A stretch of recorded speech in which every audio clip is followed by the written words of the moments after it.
Pois é, a gente continua falando sobre esses procedimentos estéticos, os cuidados, né, que tem que se ter. O Conselho Federal de Medicina fez um pedido formal à Agência Nacional de Vigilância Sanitária para banir o PMMA como substância do preenchimento estético no Brasil, né, Mariana? O Conselho Federal fundamenta a sua solicitação com base em evidências de complicações graves associadas ao uso desse produto, que inclui infecções, necroses e até a morte desses pacientes. Pois é, o documento destaca que o produto é difícil de remover e frequentemente causa sequelas permanentes. Sobre esse assunto, a gente já está aqui com o cirurgião plástico médico Marcelo Prado, conselheiro, né, do Conselho Federal de Medicina. Bom dia, doutor. Seja muito bem-vindo ao Mundo em Sua Casa. Bom dia, Mariana. Bom dia, Alex. É um prazer estar aqui com todos que estão assistindo, né, e falar de um assunto muito importante e muito grave que está acontecendo. A população está sendo enganada e está sendo levada a complicações seríssimas. Complementando o que vocês falaram, existe um problema muito grave, que é a insuficiência renal. Sim. Então, muitos pacientes estão evoluindo para insuficiência renal, tendo que fazer diálise, até transplante renal ou óbito, em decorrência do polimetilmetacrilato, que é o PMMA. Bom, para quem está em casa entender, esse produto, existe um mito dele e notícias dele já há muito tempo, né? Inclusive tem gente famosa que colocou e deu problema, pessoas que quase morreram por conta desse produto. Esse produto, ele é permitido ser utilizado? Não é? E se é, em quais situações? Existe um problema grave entre as orientações das sociedades médicas e o Conselho Federal de Medicina e os órgãos públicos do governo. Falta um diálogo ali e ninguém está escutando os médicos, que é quem está recebendo essas complicações. Então, esse é um produto que a gente já sabe há anos que não deve ser usado mais. Em vários países ele não é mais usado. O polimetilmetacrilato injetável. Você tem o polimetilmetacrilato, que é o acrílico, que é usado em cirurgias de neurocirurgia, na ortopedia. Agora, o injetável, a gente já tem estudos, vários casos mostrando que ele não deve ser usado. Então, a Vigilância Sanitária e o Ministério da Saúde, infelizmente, ainda não se atentaram a isso, e quanto mais tempo eles demorarem, mais pessoas vão morrer.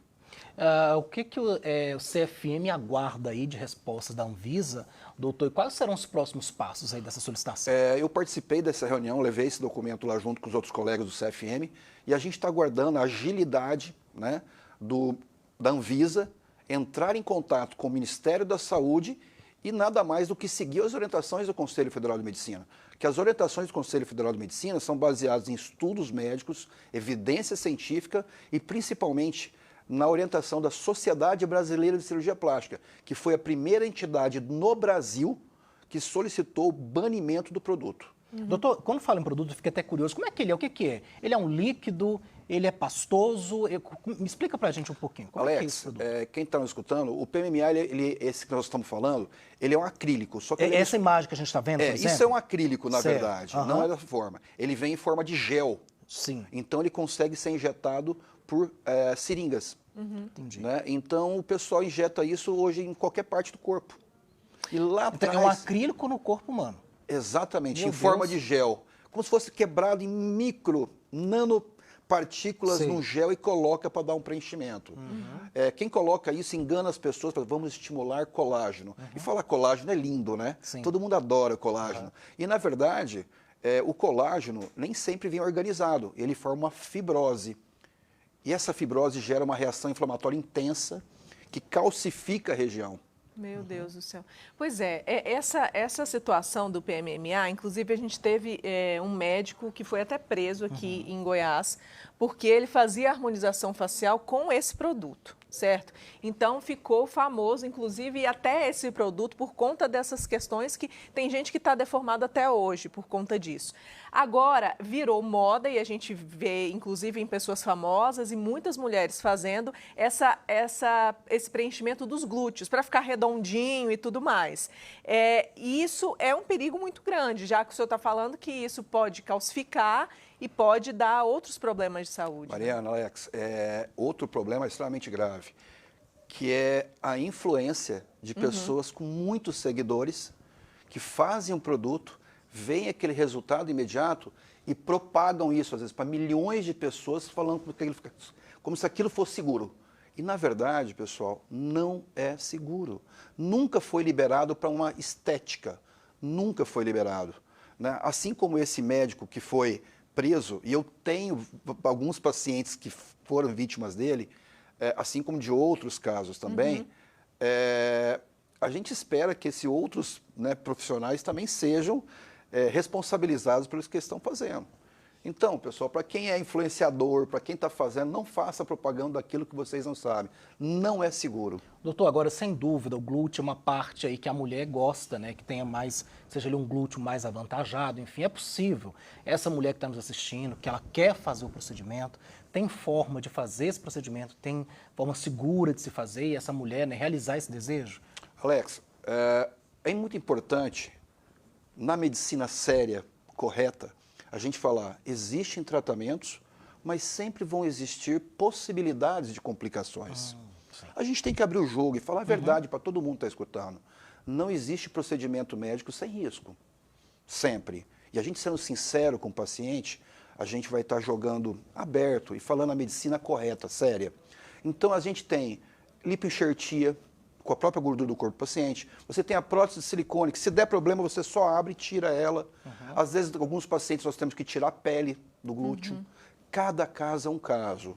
Por isso a importância de sempre procurar um médico, cirurgião plástico, membro da Sociedade Brasileira de Cirurgia Plástica, para estar orientando da melhor forma possível. Muitos desses médicos não possuem nenhuma especialidade. E aí é o fato da pessoa não pesquisar também. Existe o ácido hialurônico. Sim. Ele serve para fazer preenchimentos, não é isso? Exatamente. E ele também serviria para fazer essa harmonização glútea? Olha, o ácido hialurônico, ele também não é indicado em grandes volumes. Então, se você vai precisar dar um volume no glúteo, ele é um volume maior. Isso não é legal. É muita coisa, né? É muito volume. Então, eu falo que é muito corpo estranho. Sim. E você pode ter problema também com o ácido hialurônico. Né? Você pode ter. Né? Assim como esse caso que acabou de passar aqui na televisão, a hialuronidase, que é o que derrete o ácido hialurônico, ela também pode causar reações graves, onde infelizmente aquela paciente foi a óbito devido a uma complicação onde o profissional que usou não estava preparado para conduzir o caso. Pois é, aí é o lugar de você procurar um profissional mesmo, né? Pesquisar essa pessoa, né? Inclusive, Mariana, a gente tem sido muito bombardeado pelas redes sociais de propagandas e mais propagandas, de procedimentos estéticos, divididos aí num cartão suaves a perder de vista, né? Doutor, que cuidado que você tem que ter com isso? Alex, a gente tem que tomar muito cuidado com a internet, com as mídias sociais. Ela encanta. A pessoa tem um sonho e as mídias sociais oferecem aquele sonho. Nada é milagroso, nada é tão fácil, né? Por isso a importância, pessoal, procurem sempre um médico. Ou cirurgião plástico, membro da Sociedade Brasileira de Cirurgia Plástica, ou um dermatologista, membro da Sociedade Brasileira de Dermatologia. Com isso, não vai te livrar de complicações, mas eu tenho certeza que é um profissional que vai jogar muito limpo com você, falar das possibilidades seguras e as possibilidades que a literatura mostra que é aquele que é o caminho que a gente deve seguir. É porque também, dependendo do procedimento que se vai fazer, precisa de um ambiente seguro para isso, não só um consultório, não é isso? Exatamente. E mesmo assim, tem muitos procedimentos que a gente tem que fazer num centro cirúrgico, com todos os aparatos. Inclusive tem clínica que precisa ter UTI, né, doutor? Nós vimos casos aqui de clínicas que não tinham UTI e a paciente morreu. Essa parte da UTI é um pouco complexa, daria outra reportagem aqui pra gente, né? É que eu falo, se você passar mal na sua casa, você bate na porta da UTI ou da emergência? Emergência. Quem salva a vida é a emergência. Sim. Então, existem materiais de emergência, Alex, que salvam a vida. A UTI é um ambiente no hospital que conduz pacientes críticos, pacientes graves. Então, depois de ser atendido na emergência. Então, hoje, na medicina, para ter um consultório, eu tenho que ter aparelhos de reanimação cardíaca, entendeu? Que aí eu falo que assemelha uma UTI até chegar ao resgate necessário. Então a gente tem que tomar muito cuidado. Por isso a importância de sempre procurar um médico especialista na área. Tá certo. Agora são 8 horas e 28 minutinhos. É um assunto muito bom. Nós poderíamos ficar aqui horas e horas debatendo o assunto, que é um assunto que a gente está discutindo também cada dia, toda semana aqui a gente está com esses casos de procedimentos estéticos mal realizados, mas nós prometemos, né, de entregar o doutor, porque ele tem compromisso. Daqui a pouquinho conversamos então com o Marcelo Prado, ele que é cirurgião plástico, também faz parte do Conselho Federal aqui para o Goiás. Obrigado, senhor. Bom Pessoal, dia. boa noite. Bom dia. Até mais. Bom dia, doutor. Obrigada.